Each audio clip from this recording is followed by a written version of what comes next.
তেখেতৰ ধনবল আছে, বাহুবল আছে, বহুত কিবা কিবি কৰিব, বদৰুদ্দিন আজমলক হৰুৱাব পাৰিব, তেখেতৰ দ্বাৰাই সম্ভৱ।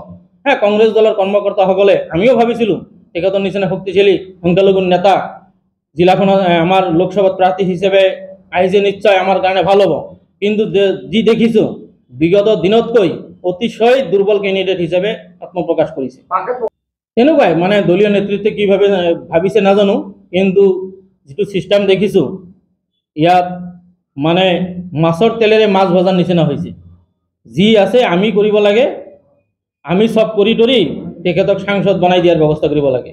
আমি যুৱচাম আমি দলৰ কাৰণে কষ্ট কৰিছোঁ, কষ্ট কৰোঁ, কিন্তু তেখেতসকলে আমাৰ পৰা মানে যেটো কয় ভয় ভাবুকিৰে তুমি খৰচ কৰা নহ'লে তোমাৰ প্ৰাৰ্থিত্ব চিন্তা আমি তেতিয়া চিন্তা কৰিম, আৰু যদি খৰচ কৰিব নোৱাৰা তেনেহ'লে কাম নাই।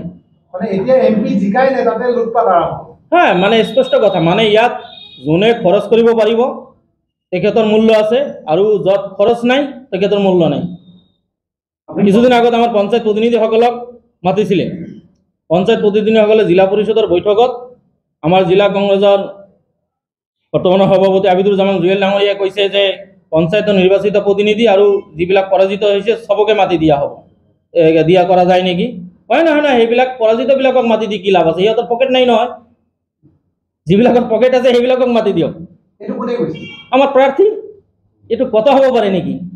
ভোটটো বিজয়ী হোৱাজনৰো থাকে, পৰাজয় হোৱাজনৰো থাকে, আমাক সবকে লাগে, কিন্তু তেখেতে হ্যাঁ খোল্লাম খোল্লাকৈ কৈ দিলে। আমিতো জিলা পৰিষদ সদস্যসকলে লজ্জিত হৈ গৈছোঁ, কেনেকুৱা কথা কৈ আছে। আমাৰ প্ৰাৰ্থী ৰকিবুল হুছেইন ডাঙৰীয়া, তেখেতৰ ক্ৰিয়াকৰ্মই মই কোনো আশা দেখা নাই। তেখেতৰ ওচৰত আমাৰ নিচিনা মানুহ, মই এজন জিলা পৰিষদৰ উপসভাপতি, তেখেতক কথা ক'ব নোৱাৰোঁ, বিধায়কো তেখেতক ভালকৈ কথা ক'ব ক্ষমতা নাই।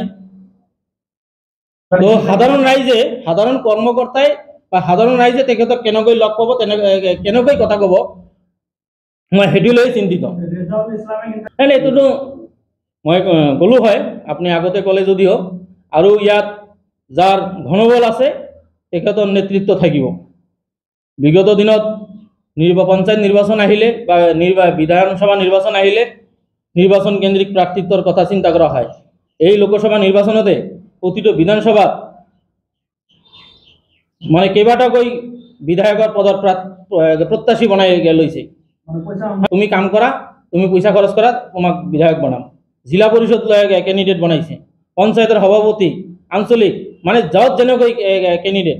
তাৰ মানে কি টিকিট বিক্ৰীটো এডভান্স হৈ গ'ল এইবাৰ।